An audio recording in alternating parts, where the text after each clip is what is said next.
Alberto Garzón, primera medida económica, si tuviera la oportunidad, el día 21 de tomar esa decisión. Desde luego también la preocupación es el desempleo y por lo tanto la necesidad es la de poner en marcha un programa de estímulo económico, lo que hemos llamado trabajo garantizado, está perfectamente cuadrado en cuentas, que significa sacar a 1 millón de personas del desempleo por una inversión neta de 9.400 millones de euros y que desde luego se hace en condiciones de dignidad laboral. Lo digo porque muchos de los contratos que se están firmando son de carácter precario y aunque contabilicen, Pablo, en las encuestas como que son, en las estadísticas como que son contratos de trabajo, creo que son más bien, decepciones para la gente. Bueno, en el de Garzón, Unidad Popular, también el tema de las rentas, y eso hace que la desigualdad, o proponéis al menos que eso se vaya matizando. Efectivamente, yo creo que, lo voy a decir así de forma muy provocativa, pero que es la verdad. La reforma laboral ha funcionado, la del PP y la del PSOE del 2010, solo que ninguna de las dos tenía como objetivo crear empleo. Cuando uno lee los informes del Banco de España, entiende que la reforma laboral, además lo pone explícito, tenía como objetivo moderar los salarios, que es un eufemismo de bajarlos. Eso se ha hecho atacando la negociación colectiva. Por eso creo que hay que derogar la reforma laboral del 2012 del Partido Popular, pero también la del 2010 del Partido Socialista, contra la que hicimos una huelga general junto con los sindicatos. No obstante, hay que ser enormemente serios y rigurosos en este punto.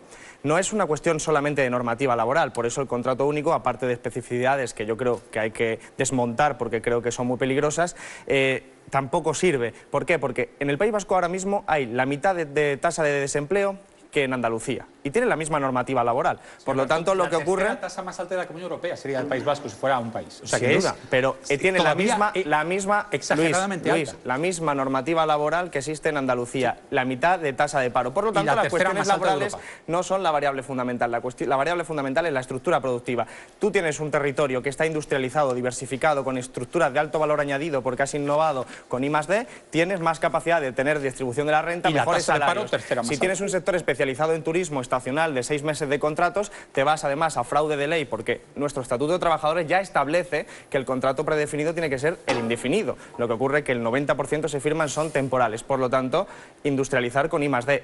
Renta básica garantizada para tratar de compensar de alguna manera esa desigualdad. Como medida de emergencia social, para complementar nuestra propuesta de trabajo garantizado, que es la que permite una inserción en la comunidad política a través del trabajo y a través de, evidentemente, ingresos. Estos datos que acaba de mostrar Natalia, como por ejemplo otro dato añadido, 770.000 familias en este país no tienen ningún tipo de ingreso, son compatibles con aberraciones económicas como puede ser una prejubilación en el BBVA hace 2 meses de una persona que va a cobrar 4.900 euros al día, o el presidente de Iberdrola que el año pasado ganó 44.000 euros al día. Este tipo de símbolos son también compatibles con este tipo de realidad política. Por lo tanto, hace falta intervención pública. Lo que se llama el salario social, es decir, las prestaciones públicas, la educación pública, la sanidad pública, las pensiones públicas, son la mejor herramienta de redistribución. Eso es lo que hay que mantener y lo que hay que subir, de hecho, para garantizar que las clases populares tienen acceso a elementos fundamentales para vivir. Y al mismo tiempo, lógicamente, derogar reformas laborales, como estábamos hablando antes, también ayuda, porque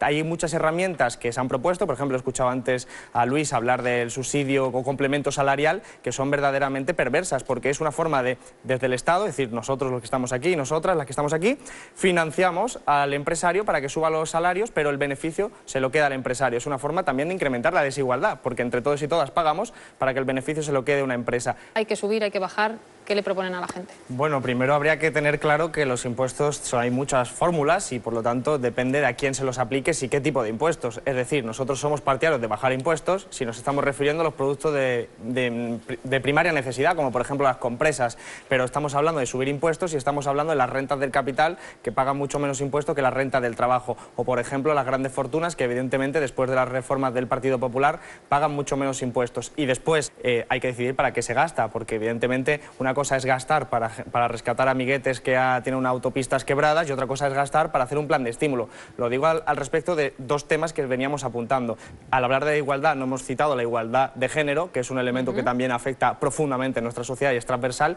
Y después, si el dinero que nosotros recaudamos a través de estos impuestos se destina a elementos como el complemento salarial que propone Ciudadanos y Podemos, que es una subvención estrictamente al empresario, entonces yo creo que eso es perjudicial.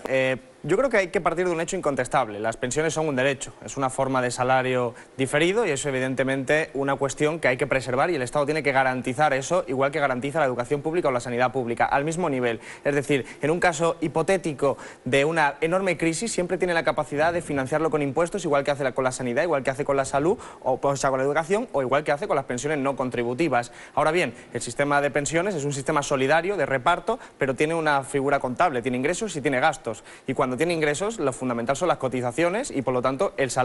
Si hay políticas de austeridad, como la del Partido Popular o las últimas del Partido Socialista, al final lo que hacen es reducir el empleo existente, reducir las cotizaciones. Por ejemplo, la propuesta que has dicho tú al principio, Pablo, del Partido Popular, es en el fondo un agujero más a las cotizaciones, porque es una forma de ahorrar, entre comillas, para las cotizaciones, menos ingresos para la Seguridad Social, por lo tanto, más agujero para las pensiones. ¿Qué es lo más adecuado en ese sentido?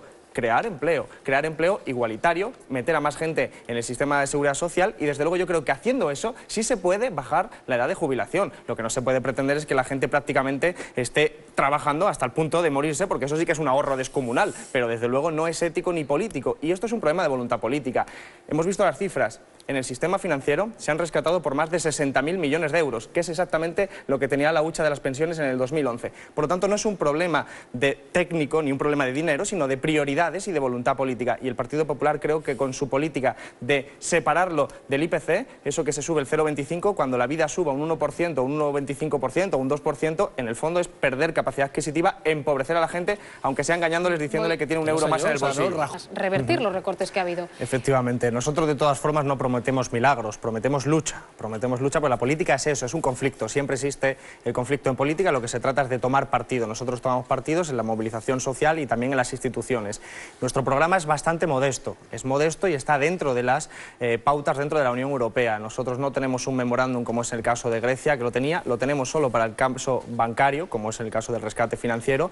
Tenemos margen, somos una economía con capacidad y desde luego también tenemos un elemento básico y es el elemento que nos va a permitir construir un nuevo país, que es por lo que nosotros creemos que se tiene que hacer desde políticas rigurosas. Por ejemplo, pedimos la nacionalización de las empresas estratégicas para que este invierno nadie pase frío. Ya hay empresas estratégicas públicas en Europa. La universidad es gratis en 11 países de la Unión Europea. Es decir, pedimos cosas que existen en la Unión Europea para que se vea que en la Unión Europea se pueden hacer cosas, aunque queremos otra Unión Europea.